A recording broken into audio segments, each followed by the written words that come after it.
evaluate your competences. Who the hell do you think you are? I see you, I don't Can you see you. do what you're supposed to do? Everything is okay. It's okay. And if you are angry, then you are the crazy one. Give and take. I don't exist. For real. Welcome to For Real episode 8. This is a podcast on human dignity recorded on the 17th of May 2024 at O Festival Rotterdam in Debating Center Arminius. We got together with 100 people to look into what it means to matter. This time, all our guests are professionals within the field of music theatre. They go through a 2-hour experience in which they listen to pre-recorded interviews about the intellectual undermining of women. All music is made by Sarah Jeffrey on recorders and voice, Jorge Dimitriou on viola and guitar, and myself on harp. My name is Andrea Voets, and here at Resonate Productions we make musical journalism by combining social journalism with lots of original music. During 4 moments within For Real, the audience is invited to be interviewed by one of the musicians. And in this podcast you hear those conversations exactly as they took place. And this is what that sounded like in Rotterdam. Thank you for coming. Oh, thank you for having me. I'll introduce myself first. Yeah. I'm Sarah. I was born in 1985 in Liverpool in England. Would you like to introduce yourself? Yes, my name is Lorenzo. I was born in 1999 in Chieti, Abruzzo, Okay. Italy. Small town. Great. Welcome. Which of these questions would you like to talk about? I would say the second one. So, for me, humiliation, I think feel it's the right word, because it's not something conscious, I think. When we feel humiliated or something, it's just more something physical. Like, I'm not a very tall man, I'm a small man, I would say, but I feel smaller and in such a way that it's not just humiliating, it's dehumanizing. And I think you feel it like to your core, up to a certain point that you feel stripped of your right to step outside. To step outside. Yeah. You feel like exactly going back into the kind of your bodily sensation. You kind of want to go back into your mother's womb. Does it make sense? It does. It does make sense sometimes, I think. I don't know. Sometimes I just rumble. But no, I definitely think it feels like just wanting to get away and feeling small. But at the same time, it's not just I'm feeling small, I'm feeling just constricted. But I think it's also a good thing, because once you recognize that, you can say like, no, you know what? F you, I'm just gonna be me. If you are trying to make me feel this more, what it is that you have inside of you, that you have this desire to make me not feel human. What is there? Is that there's something missing with people that are like this, I think.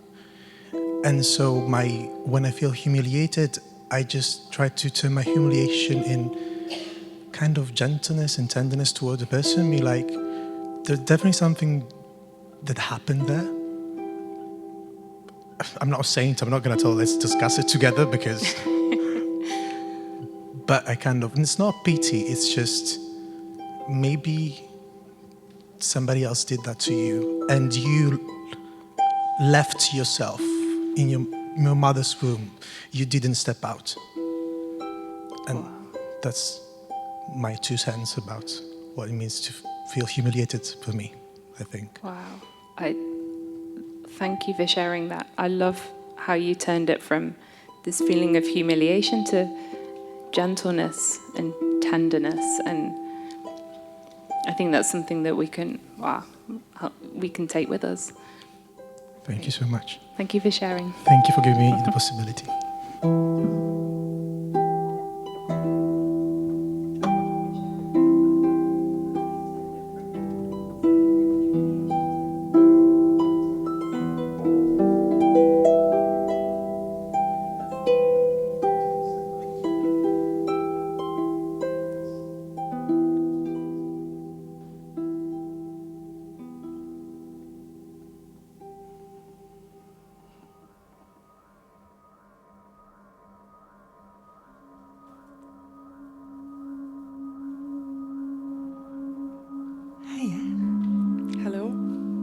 Would you like to give your name and your year of birth and your place of birth? Yes, my name is Ahmetjanova. I was born in 1992 in Riga, Latvia. Where? In Riga, Latvia. In Riga, Latvia. Yes. Hi, Asia. Are you comfortable? Yeah, maybe I switch the side. Long legs as well. Asia, which question would you like to answer? I like the second question. What do you do when you want to be heard? I found this question very interesting because a natural reaction would be just to say something if you want to express yourself, just to communicate something what is important for you. But I personally have to often go through the process when I analyze a lot before what exactly I want to say, to who, what is going to be a possible reaction. I can't just speak the way it would come naturally. Maybe there is a lot of fear of not being accepted. Maybe there is a lot of fear of not putting the words or something what has to be done in an appropriate form. But also there is a lot of sadness to it because you want to dedicate more time and energy to things that matter and not to all this artificial clothing around them. What was the last time that you did that? That you had to put a lot of artificial clothing around what you had to say?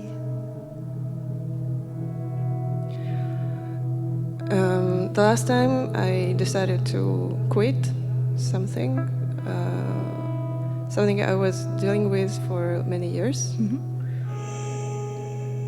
So actually the message was formulated many years ago, and I needed to say that my priorities are different and I want to work differently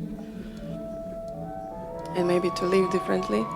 But instead of that, I said something else, which didn't really make sense to me, but it was a comfortable decision. Do you remember what you said? I said something which sounds extremely nicely in German, but in English it would be a version of due to personal circumstances of eventual situations, maybe this case it would be better for the institution and so on. That I quit. Yeah. That I changed the direction of the, I think German is the right language for this.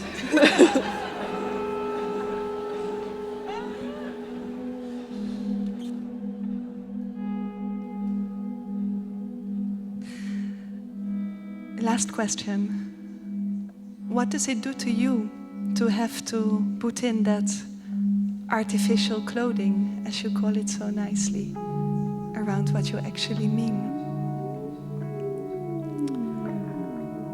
Honestly, I think it means that there is a leak of energy in the sense that you can't really focus as much on the things that really matter to you. Instead, you always feed this monster.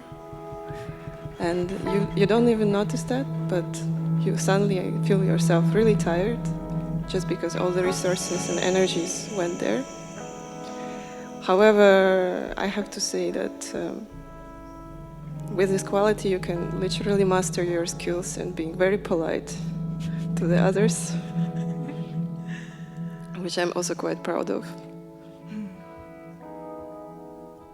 Being polite is also It's a something good to thing, be yeah. great of. Asia, thank you very much. Thank you. Thank you.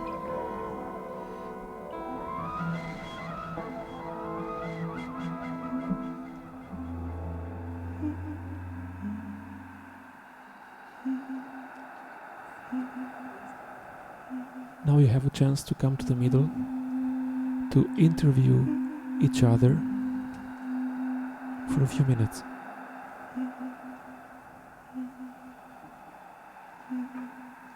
Thank you so much. Actually, I was just seeing this water and craving it, and also sitting so long time. This is somehow, I don't know. I had a okay. First, maybe I should introduce myself. My name is Lise, and I think I'm kind of breaking it up a little bit. But you don't have to put it to the archive. So. Just sitting here and enjoying this wonderful space, and also being so happy and inspired here in the festival in the beautiful city of Rotterdam, and listening the voices. So I appreciate you very much that you just give space for all these voices, but also feeling so bad. Really so awful things going on and on and on, and that I can't really do, or I try to do something about it, what I can, but it's just, yeah, so it sometimes feel really powerless and also small. But on the other hand, yes, I think I won't interview anyone, or maybe someone is responding, but just yes, just to savor the moment. There are so many awful things happening around, and it's really, really, yes, I'm sorry about it. And yes, if I maybe insult someone with this celebration of a moment, then I also apologize. But actually this gathering, the space, the people, the music that you arranged it all, actually that just makes me say a big thank you. Hi, Sarah. Hello. I'm not sure who is interviewing who. Shall I ask you a question? Yes. Do you have a question you'd like to answer? Or would you like me to choose one? If I have a question...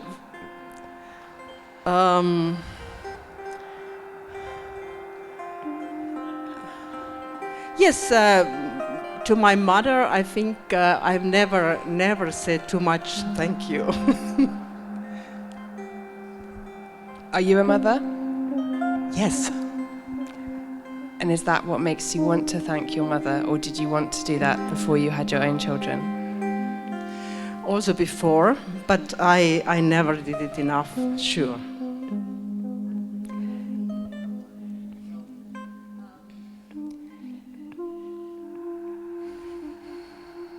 May I ask you, are you a mother, or why are you asking this? I am a mother, and the reason I asked, because I never thought to thank my mother until I had children, and there was something in what was discussed in the words we heard earlier about the weight that women hold, and the doing and the keeping on and the not stopping and the never resting. And for me now as a mother, that is even more true. And when my children were even smaller than they are now, I remember turning to my mother and saying, thank you, and I have no idea how you did it with 3 children, but I wish I'd said it before. Do your children thank you? Yes, my child has thanked me and also said even bigger things. Even so that's just the thank you is not compared to what my child once said me. It's very personal, actually. I don't want to repeat it here, but that I have it in my memory that once she said it. So it's just there are 1,000 thank yous can stay away. But I know this one thing, and so it just stands for always. That's beautiful. Yes. I mean, now I need to cry, so let's stop here.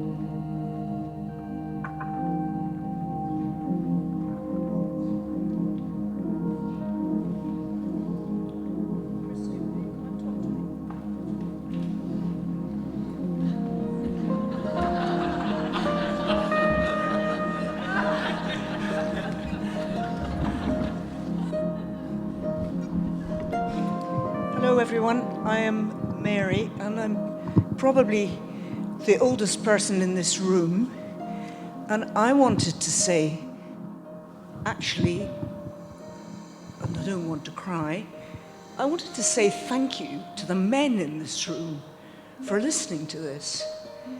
There are an awful lot of men in this room who I've worked with and who I actually owe a great deal to and who I love very much. And I've been sitting, becoming really quite upset by all this. I mean, of course I'm a feminist, for goodness sake, I wouldn't be here, I wouldn't work like the way I do if I wasn't, nor would I bring up my children the way I've brought them up. But I just really wanted to step up and defend men. How do you feel about what's being said about men?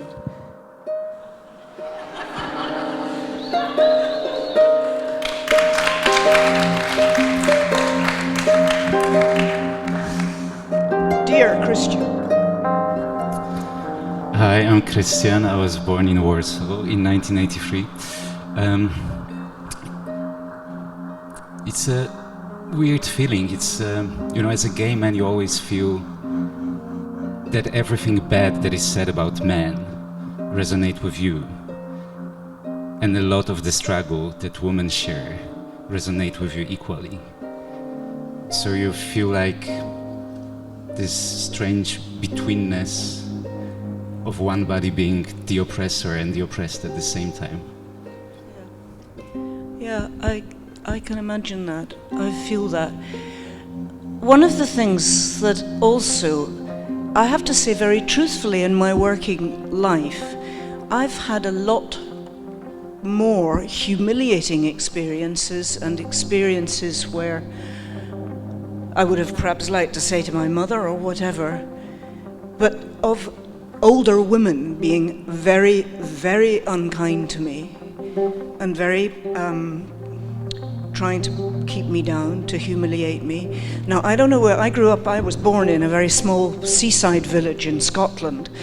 Maybe that's a sort of Scottish thing, but it certainly hasn't been Scottish women who have behaved like that towards me. But it's a strange thing, and it's not something that we've addressed at all in this extremely interesting situation, but women being unkind to women. And you know that Madeleine Albright had her famous statement that there is a special place in hell for women who are unpleasant to each other. Have women been unpleasant to you? But, I mean, it's not a question of you being gay, but have women, oppressive women, been hard to you in your work? I will answer this question, but I'm just very, very curious to ask one before I answer. And what do you think, where does it come from?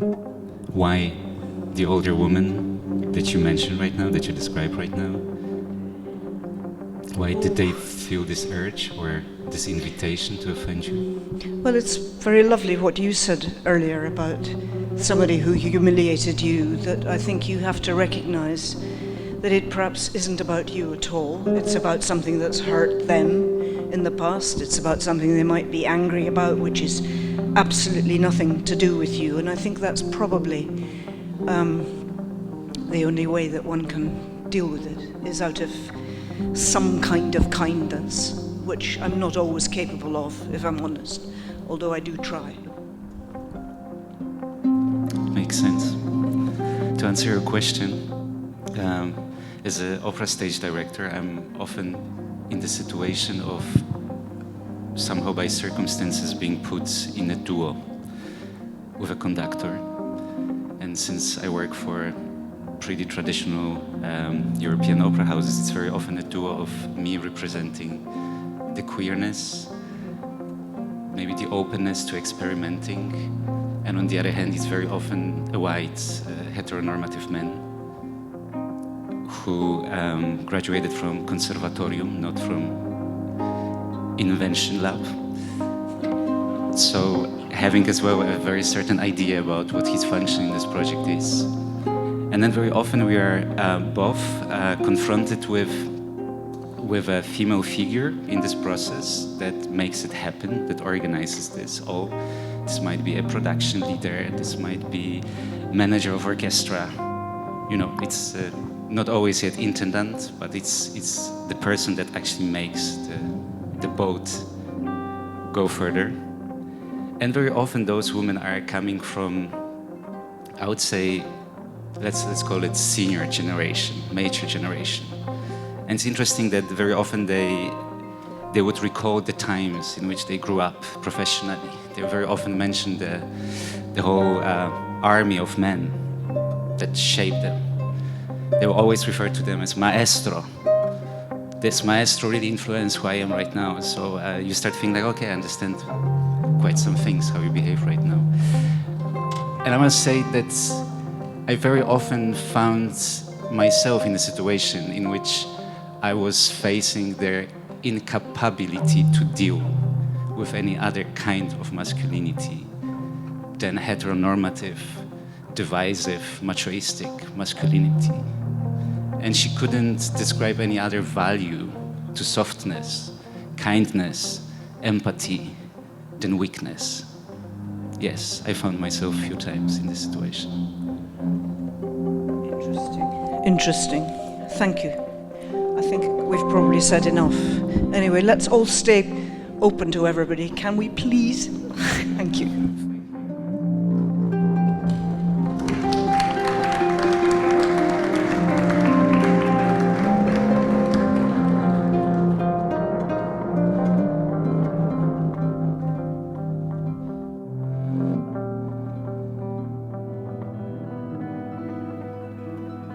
We are recording for the final time. Anybody is welcome to come to the centre and share one sentence on what do you deserve.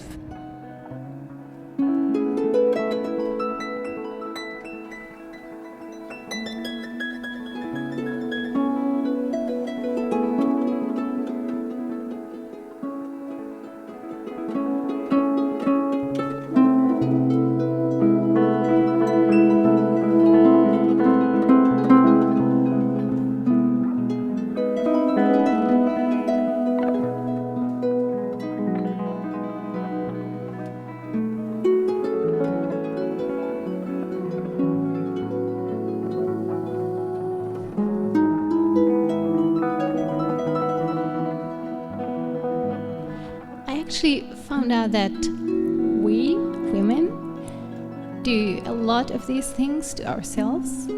Like, we are trying to save the world, be supportive, get things done, and I actually feel we deserve more free time for ourselves, and it was mentioned, so I think this is what I deserve, and maybe not only women here, but maybe other people deserve. But I somehow feel that women are really trying to save the world.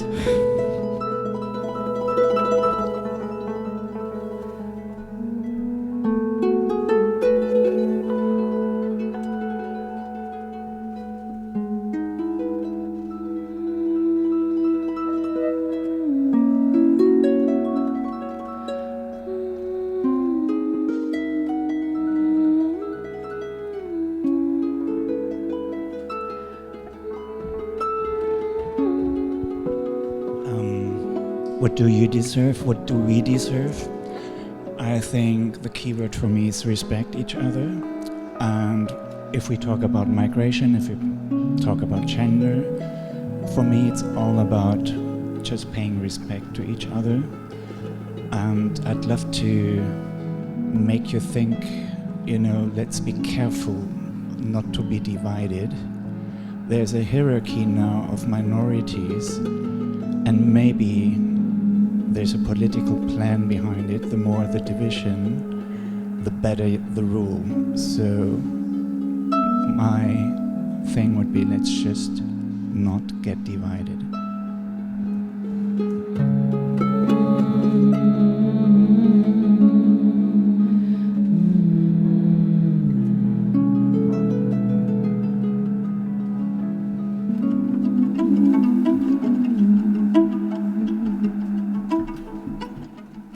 This was For Real from the Professionals program of O Festival in Rotterdam. We are Resonate Productions, and you can find us on Instagram at resonate.productions or on facebook.com/musicaljournalism. See you next time.